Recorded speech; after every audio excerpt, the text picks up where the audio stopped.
Olá, pessoal! Nesse final de semana que passou, eu viajei pra praia, eu fui pra Ubatuba com minha família, com meu marido, meu filho, meu enteado e minha mãe. E eu quis gravar um pouquinho de como que foi a viagem pra vocês. E falar um pouquinho mais a respeito ali de Ubatuba, das praias que eu conheci. Vou deixar nesse primeiro momento aqui o take pra vocês, vou falando um pouquinho de cada praia. E depois eu vou falar um pouquinho a respeito das leituras que eu fiz durante a viagem.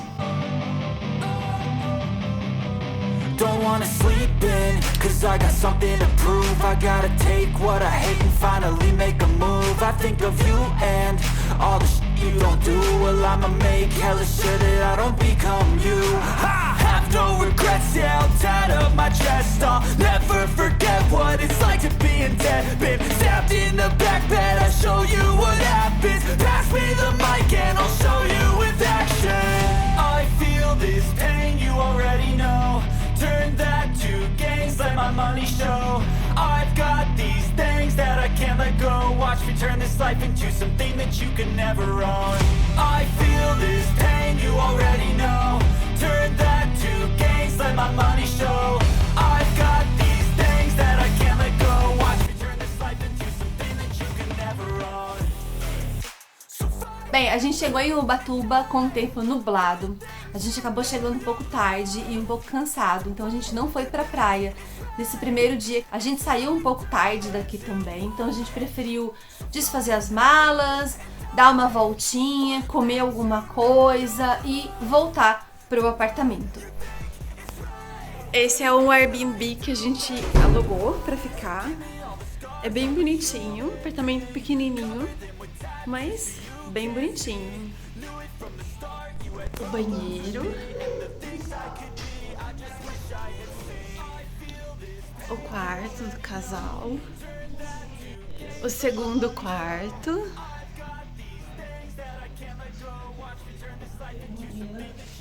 no dia seguinte, que foi sexta-feira, nós fomos abençoados com um sol bem gostoso e a gente vai conhecer a Praia da Enseada.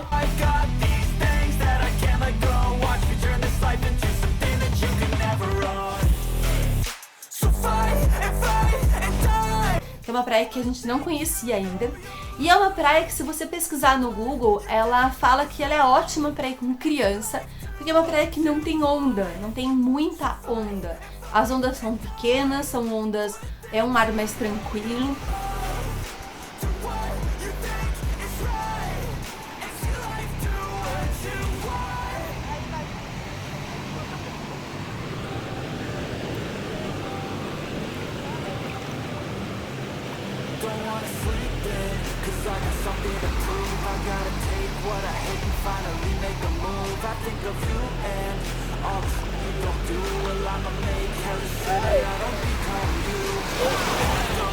E é uma praia muito extensa de areia, tanto de comprimento, né, quanto também de quanto você consegue andar dentro do mar sem afundar, sabe? Tipo, você anda e a água tá no joelho, você anda e a água tá na cintura. Então foi uma praia muito gostosa pra gente brincar na água, pra gente nadar, pra comer, pra dar esse primeiro pontapé aí em Ubatuba.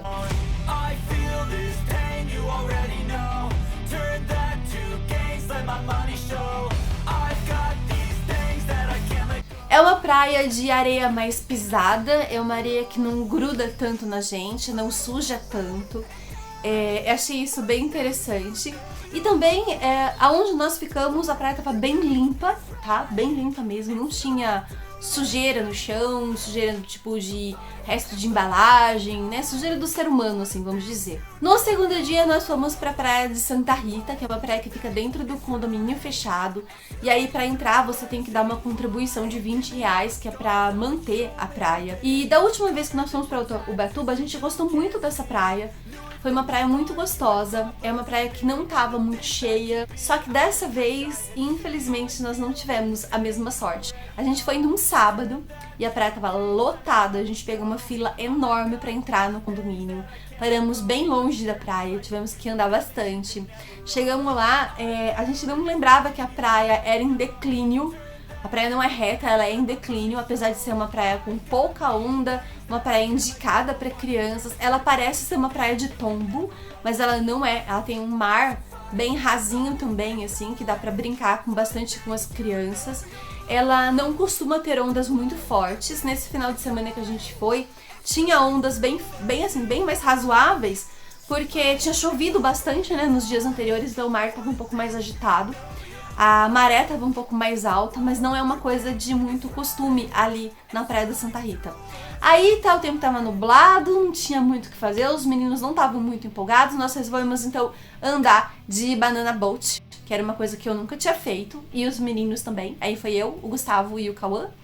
A gente andou, o Cauã chegou a pular da banana no boat num momento ali que eles param, né, pra gente descer e conhecer um pouco do mar ali. Eles não derrubam mais, eles não fazem aquelas curvas mais violentas, assim, jogando o pessoal pra fora da banana boat, não fazem mais isso, eles param pra galera mergulhar, é bem legal.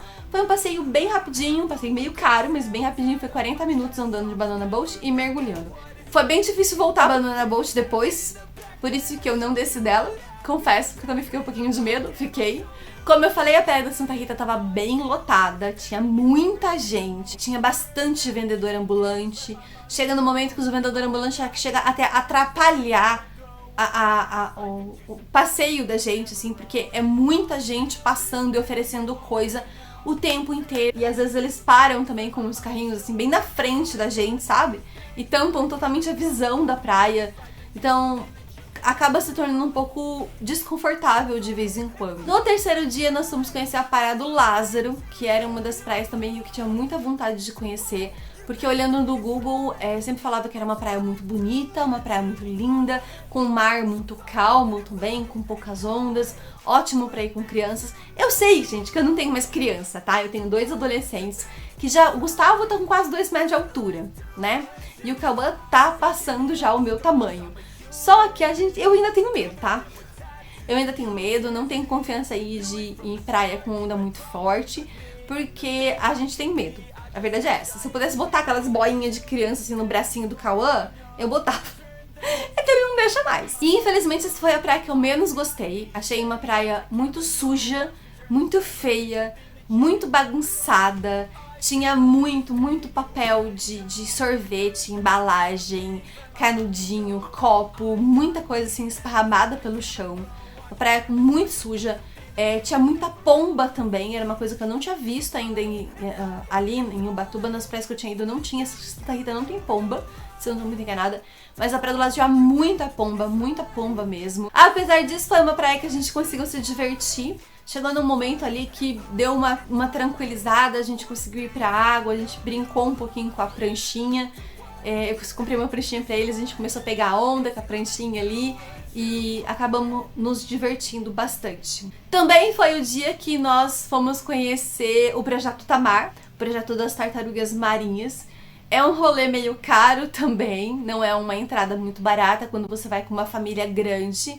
Se você vai em 2, 3 pessoas, é legal, mas pra ir com mais gente, assim, uma família meio grande fica um pouco pesado. É R$30 o ingresso por pessoa, né, a entrada inteira.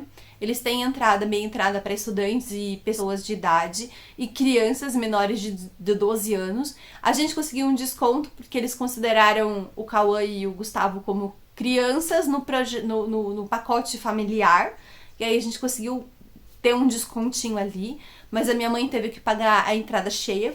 E aí a gente foi conhecer as tartaruguinhas, as tartarugonas, né? Elas são bem grandes e são bem bonitas. Tem um projeto, tem um pessoal que fica andando lá, eles ficam falando sobre as tartarugas, ficam explicando, tirando dúvidas e falando curiosidades. Foi bem interessante, foi um passeio bem legal que eu gostei de ter feito.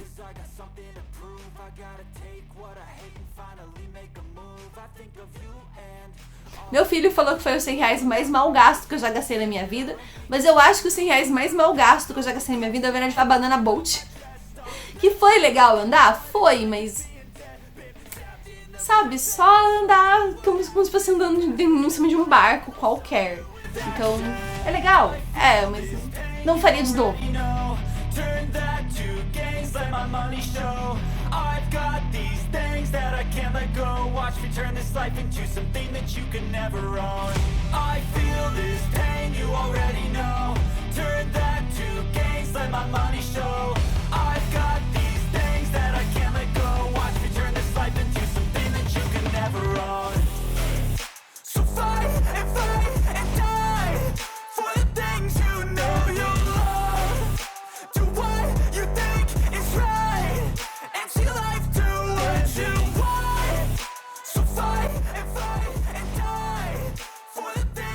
Durante a viagem, enquanto nós estávamos indo para Ubatuba, eu fui lendo as últimas páginas de O Caminho dos Reis e eu consegui concluir essa leitura.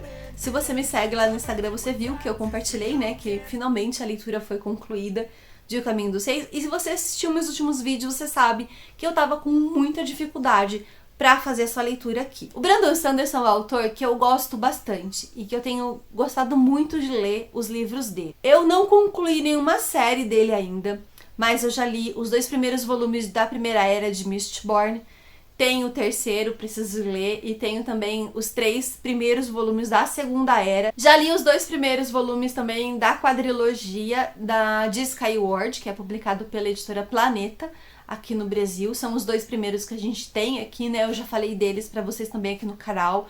Vou deixar o link pra vocês aqui no card e na descrição do vídeo.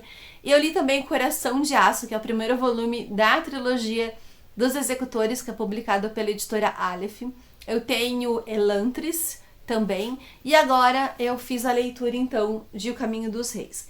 Eu acho que, pra mim, o principal problema desse livro aqui é a quantidade de ponto de vista. Se eu não tô muito enganada, Mistborn intercala ponto de vista também. Principalmente o primeiro volume, que intercala entre o Kelsier e a Vis. A gente tem o ponto de vista dos dois. Eu não lembro se tem mais algum ponto de vista, eu acredito que não, porque eu li muito mais rápido. Quando o livro ele tem uma quantidade de ponto de vista menor, ou ele é narrado por um único personagem, independente se é primeira ou terceira pessoa, eu consigo me apegar mais a esse personagem. E aí, automaticamente, eu fico mais interessada em saber o que vai acontecer com ele. Nesse caso aqui, os capítulos são muito curtos. Então, a gente pula de ponto de vista com uma quantidade muito grande, numa velocidade muito grande também. Você tá lendo 2, 3, 4 páginas narrados pelo Kaladin, aí depois você vai pro outro, aí depois você vai pro outro, aí você vai pro outro. Aí tem personagem que aparece só no início, no meio e no fim.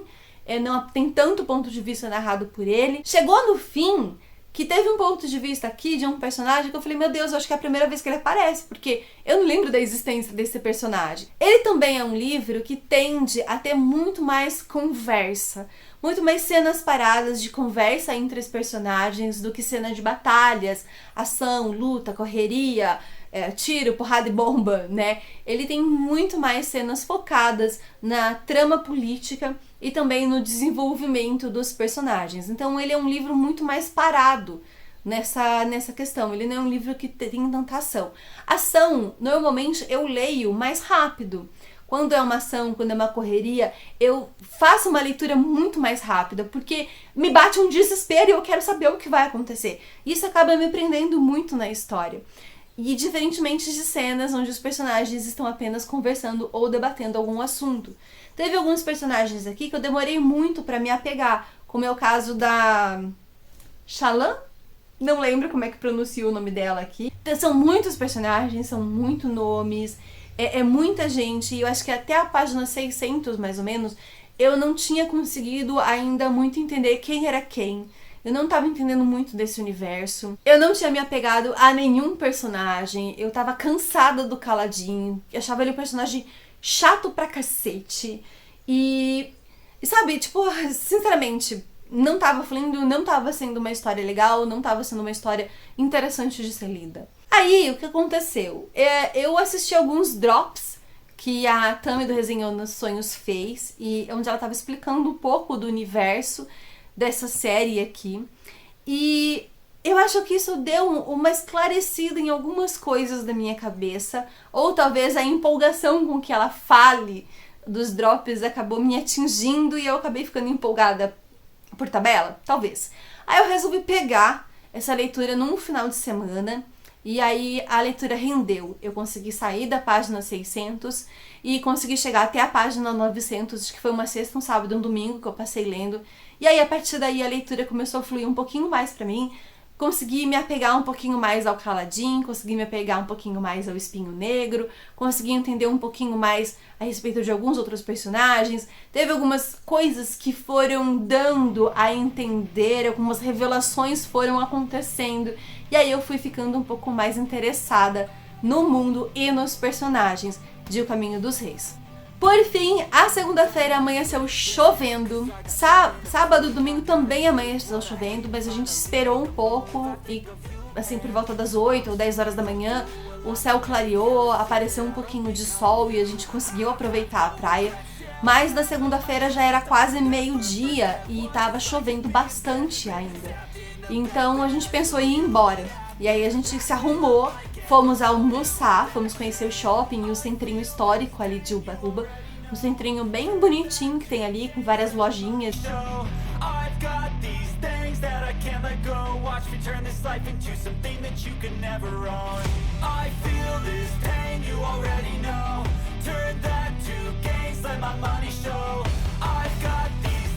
Tudo muito caro, na verdade, não comam por ali, não comprem nada por ali.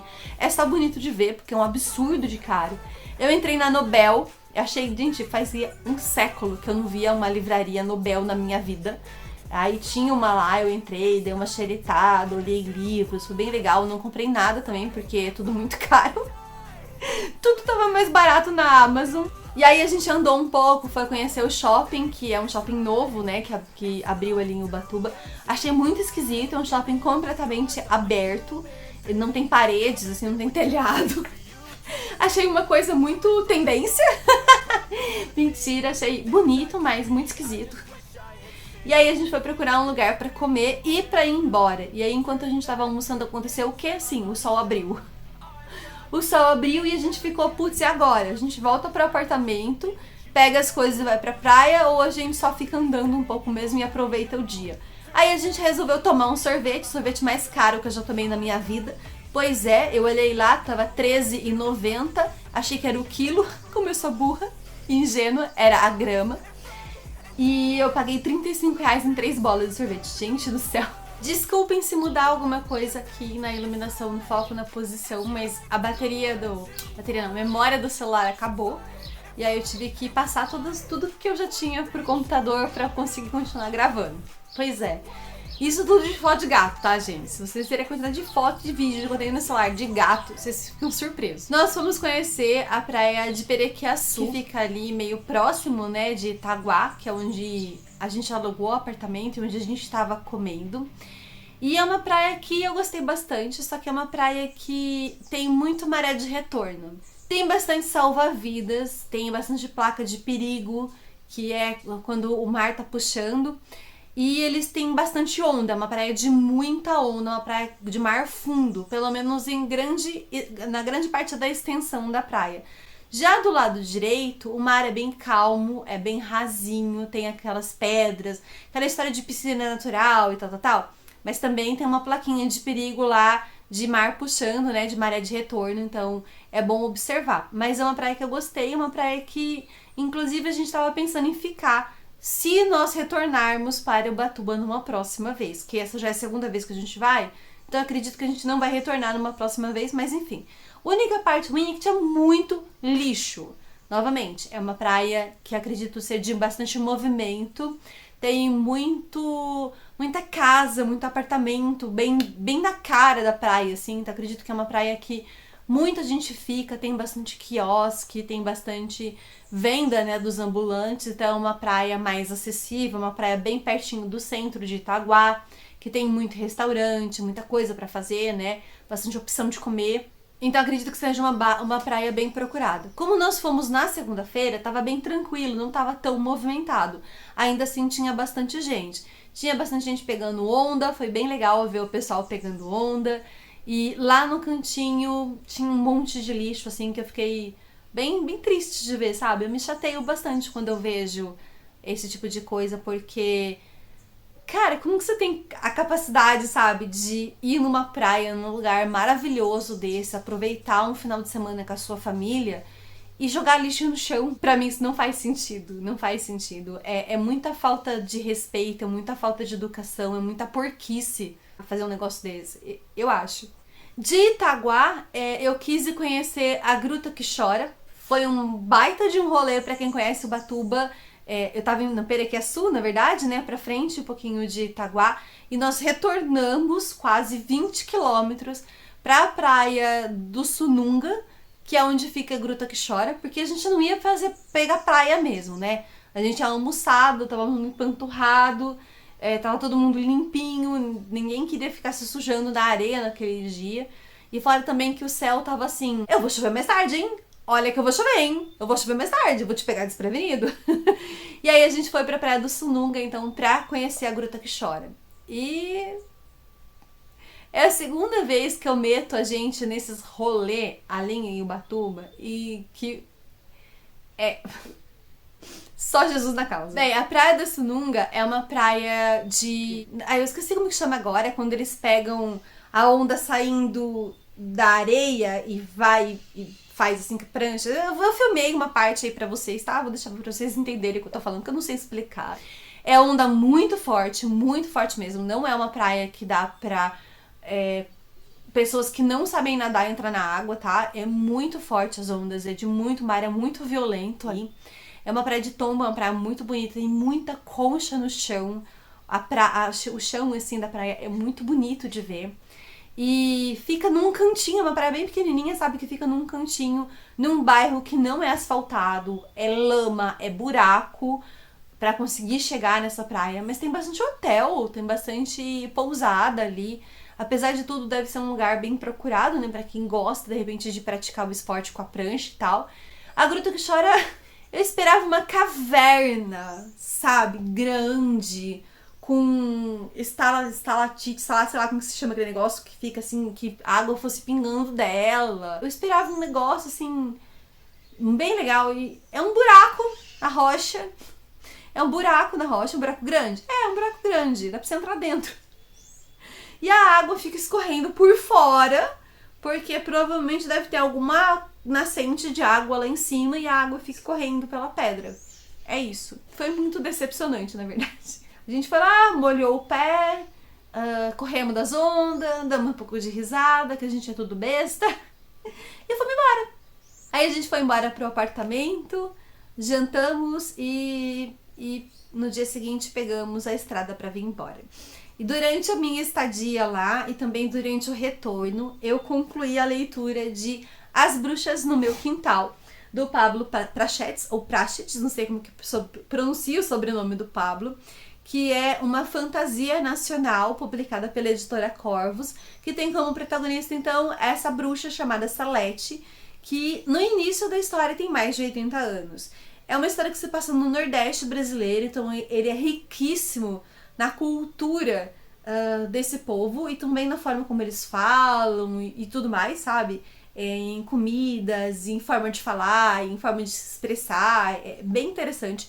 Gosto muito de ler livros que são escritos por pessoas de outras regiões do Brasil, porque normalmente elas carregam esses livros com a sua cultura, com os seus costumes, e eu acho simplesmente maravilhoso. Eu sou o tipo de pessoa que eu gosto de parar e ficar escutando as outras pessoas das regiões do Brasil falarem por causa da forma como elas pronunciam as palavras, do sotaque e também, normalmente, dessas expressões regionais mesmo. Eu adoro. Eu acho maravilhoso, tá? Eu sou apaixonada por isso. Inclusive, se vocês quiserem indicar mais livros assim pra mim, comentem, deixem uma enxurrada de comentários aqui, que eu vou adorar conhecer. As Bruxas no Meu Quintal me decepcionou um pouquinho em alguns pontos, mas me surpreendeu em outros pontos. Eu acho que foi um meio termo, assim. Esse livro ele acabou ficando no meio termo pra mim.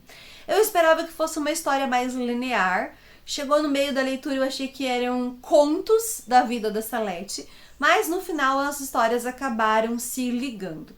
O que acontece é que logo no início desse livro a gente vai ver a Salete, já idosa, ajudando o Gustavo.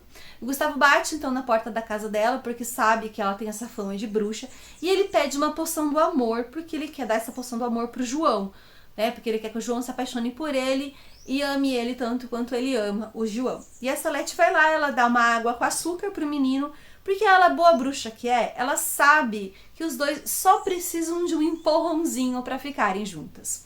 Então ela dá uma água com açúcar pra ele e faz ele ter coragem de se aproximar do amigo e se declarar. E eles acabam então, né, ficando juntos. Só que algumas coisas aconteceram na vida da nossa protagonista, da nossa bruxa, que fazem ela ser quem ela é hoje. Essa mulher que não confia em outros seres humanos, que vive sozinha e solitária na sua casinha e que não tem mais todo aquele poder que ela tinha de antigamente. E aí a gente vai voltar no passado, desde o primeiro momento em que ela cometeu a primeira cagada na vida dela, quando ela era uma adolescente ainda, para entender tudo o que se passou na vida dessa personagem, para que chegar nesse ponto em que ela chegou nas primeiras páginas do livro. O Pablo, eu acho que ele conseguiu trazer bem pra gente essa parte dessa cultura, né, dessa cidadezinha onde a história se passa.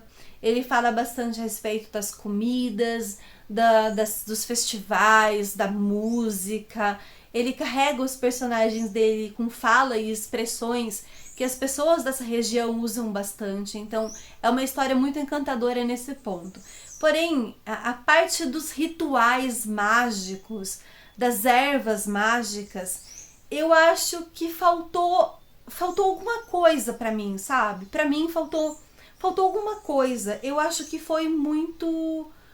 Apesar de ter um encantamento ali, dele passar a parte histórica das bruxas, e tem toda a parte dos espíritos, e a parte de como as bruxas chegaram e tudo mais, mas faltou alguma coisa pra mim, sabe? Faltou um saborzinho ali. Eu acho que uma profundidade nessa parte dos feitiços.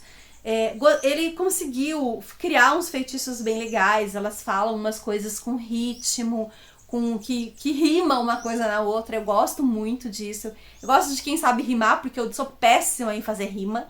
Então eu acho muito bonito quando a pessoa consegue fazer e usa palavras que tenham profundidade pra história, sabe? Que tenham a ver com a história. Eu gosto, ele conseguiu fazer isso. Mas acho que faltou alguma coisa. E teve uma outra coisa também que me chateou. Na verdade, outras duas coisas. Até a metade do livro, como eu comentei com vocês, eu achei que o livro era sobre histórias da vida da Salete. Ia passar coisas que ela passou no decorrer da sua vida. Só mais pra frente que a gente entende que essas histórias, elas têm ligação entre si. E que elas vão finalizar, então, naquela situação em que a Salete se encontra. E daí a gente vai entender o que aconteceu com ela. E aí a gente vai ter um desfecho. Então, até a metade do livro, eu tava um pouco chateada com a história, sabe? Porque eu não tava a fim de ler contos da vida da Salete. Eu queria uma história mais linear. Eu gosto mais de história linear, não sou muito fã de contos e antologias, apesar de ler alguma coisa, mas eu não sou muito fã desse tipo de livro. Então eu tava meio assim, não tô gostando tanto.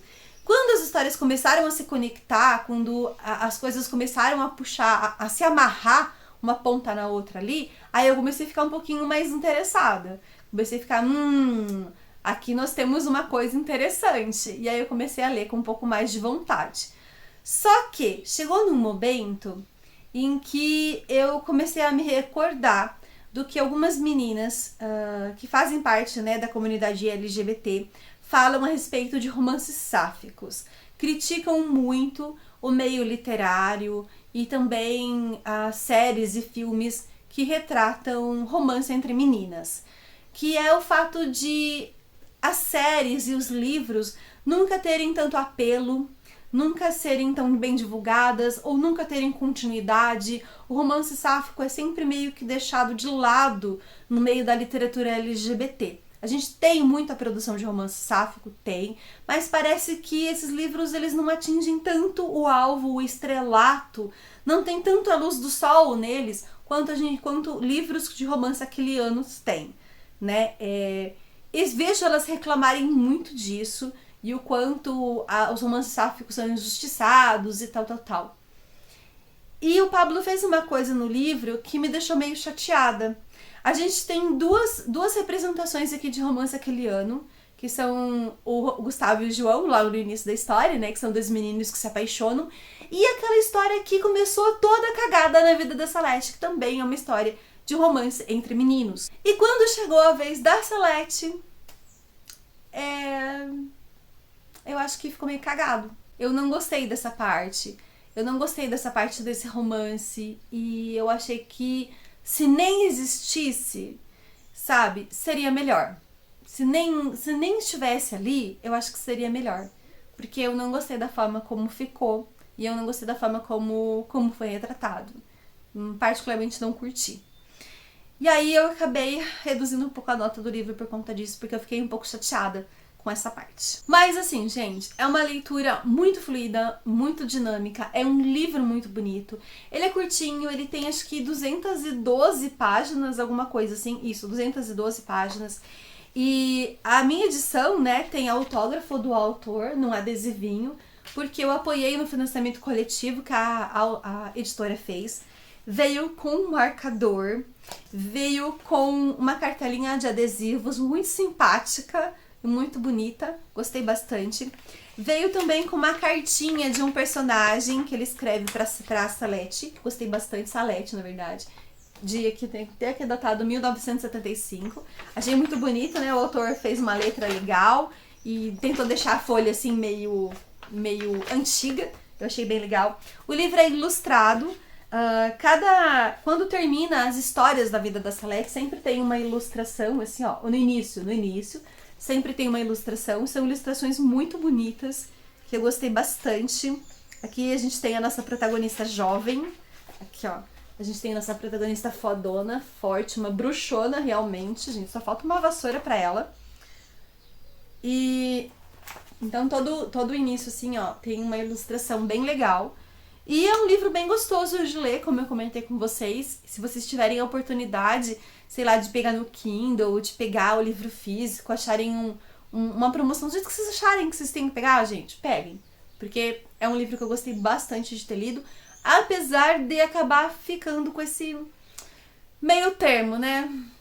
Acabou não me agradando por questões realmente pessoais. Então esse foi o vídeo de hoje, pessoal, eu espero que vocês tenham gostado. Eu falei pra vocês que eu não ia gravar mais tanto vlog, e eu vou tentar voltar pro formato anterior, mas esse vlog aqui, ele já estava pré-determinado na minha cabeça, então eu queria gravar um pouquinho da minha viagem pra vocês. Espero que vocês tenham gostado. Se vocês são aqui do estado de São Paulo, comentem se vocês conhecem Ubatuba, se vocês já foram pra lá, se vocês pegaram sol ou chuva. Eu vou gostar bastante de saber como foi a experiência de vocês. E comentem também se vocês estão fazendo uma TBR temática agora para o mês de outubro. Se vocês, assim como eu, deixarem alguns livros separados para ler durante o mês do Dia das Bruxas, com mais suspense, terror, bruxaria, ou não. Se vocês seguem normal aí, sem se importar com essas datas festivas. Eu vou gostar bastante de saber como é que vocês ajeitam a leitura de vocês, como vocês ajeitaram a leitura de vocês esse mês. Não se esqueçam de deixar o like no vídeo, ele é muito importante, ajuda muito o crescimento do canal e a divulgação do vídeo. Se inscrever se você ainda não é inscrito. Se inscreve também lá na minha newsletter, me acompanha nas outras redes sociais, os links estão todos aqui embaixo. Um beijo, até a próxima!